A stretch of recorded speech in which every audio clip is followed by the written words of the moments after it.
Welcome to World Knowledge Channel. China has been mentioned a lot in recent years, so the truth is that China is paying a very high price. Let's find out through this video. China's economy slowed down significantly when the real estate sector, a main driver of GDP, was tightened and many provinces were blocked to cope with the COVID-19 epidemic. The campaign to tighten regulations from the steel industry, education to real estate has caused China's financial market to stagger. In addition, this move also hinders the growth prospects of the second largest economy in the world. China's economy pays a heavy price after a regulatory crackdown on all sectors.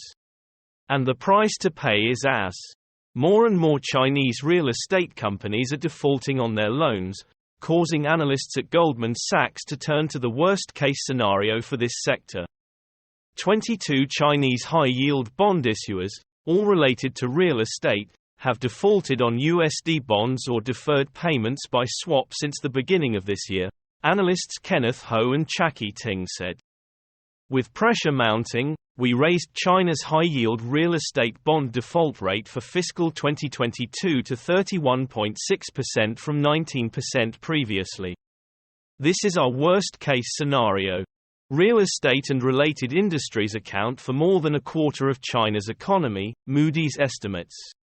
Meanwhile, since March, China faces its worst COVID-19 outbreak in 2 years, leading to travel restrictions and lockdowns in many areas, especially Shanghai. Selling agents and potential buyers are unable to visit properties in person, while the capital market has weakened, causing sales to plummet. Daily real estate transaction volume in 30 major cities dropped 50% in May compared to the same period last year, according to a report from Goldman Sachs. In April, new home sales dropped 47% year-on-year.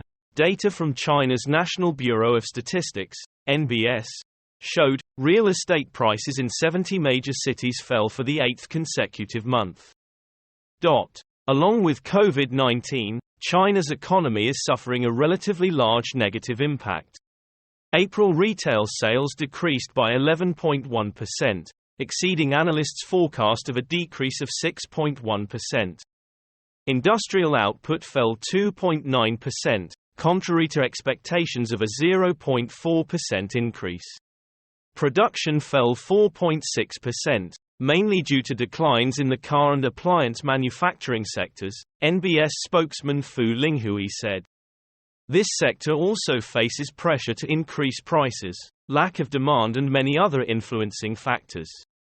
Fixed asset investment in the first 4 months of the year increased by 6.8%, slightly lower than expectations of a 7% increase. Real estate investment decreased by 2.7%, but in manufacturing and infrastructure increased by 12.2% and 6.5% respectively. The unemployment rate in China's 31 largest cities increased to 6.7%, and in cities in general increased by 0.3 percentage points compared to March to 6.1%. The unemployment rate in the 16 to 24 age group is nearly 3 times higher, at 18.2%. This is a huge challenge for workers. China is also paying a heavy price for its campaign of economic sanctions against Australia through bans or restrictions on imported goods. Australia so far does not appear to be severely affected financially. Since Canberra called for an international investigation into the origin of COVID-19 and banned Huawei Telecommunications Group, China, from participating in building 5G infrastructure in Australia, Beijing announced a series of restrictions or bans. Import goods from Australia. Coal is currently China's top target in the trade war with Australia. According to Reuters, China's Australian coal imports appear to have collapsed, plummeting from 9.46 million tons in June 2020 to 687,000 tons in December 2020. However, data shows that Australia's overall exports were unaffected, reaching 33.82 million tons in December 2020. This is also the month Australia recorded its strongest export activity in 2020. While a cold snap across North Asia sent coal demand soaring in Japan, South Korea and Taiwan, Australia also appears to have exported more coal to countries in the region, such as India and Thailand. The amount of these exports increased. Must next come the surrounding difficulties such as previously, President Xi Jinping proposed a bold reform plan to transform China's economy, especially towards a Western-style free market economic model by 2020. The plan specifies that services and consumption will be the main engines of the economy. Many reform measures have been introduced to modify the classical growth model that is no longer consistent with the reality of today's economic development. However, most of these reform efforts have encountered difficulties and failed to achieve their goals. According to Reuters, China's economy still relies heavily on old policies, leading to an increase in debt and increasingly serious overcapacity in the industrial sector. As we see, unsuccessful reform efforts have raised many questions about China's future. Many experts believed that if economic growth continued to decline like Japan did in the 1990s, that might be the most likely outcome.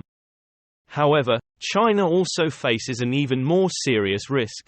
Professor William Hurst at Cambridge University warns, all problems often progress gradually until they occur suddenly. In the near future, China may face a high risk of a financial crisis or economic crisis, causing serious social and political impacts on the government. Therefore, China may one day the country will face more serious trouble than it has tried to avoid.